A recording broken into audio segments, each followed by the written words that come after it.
বর্ণাঢ্য আয়োজনের মধ্য দিয়ে অনুষ্ঠিত হল সাউথ ইস্ট ইউনিভার্সিটির 3-0 পলিসি বিষয়ক আন্তর্জাতিক সামিট। তেজগাঁওয়ে ইউনিভার্সিটি ক্যাম্পাসে এই সম্মেলনের উদ্বোধন করেন উপাচার্য অধ্যাপক ডক্টর মোফাজ্জল হোসেন। সম্মেলনে বিশ্বের 6টি দেশের নীতি নির্ধারক, শিক্ষাবিদ, শিল্প বিশেষজ্ঞ, কূটনীতিক, যুবনেতারা সমবেত হন।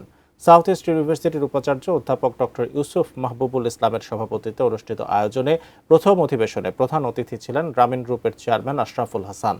সমাপনী অধিবেশনে উপদেষ্টা মোহাম্মদ ফাউজুল কবির খান প্রধান অতিথি ও নর্থ সাউথ ইউনিভার্সিটির উপাচার্য ও গ্রামীণ ব্যাংকের চেয়ারম্যান আব্দুল হান্নান চৌধুরী সম্মানিত অতিথি ছিলেন। সাউথ ইস্ট ট্রাস্ট এর চেয়ারম্যান রেজাউল করিম বিশেষ বক্তব্য দেন। এ সময় শূন্য দারিদ্র্য, শূন্য বেকারত্ব ও শূন্য নেট কার্বন নিঃসরণ অর্জনের জন্য কার্যকর কৌশল প্রণয়নের তাগিদ দেন বক্তারা।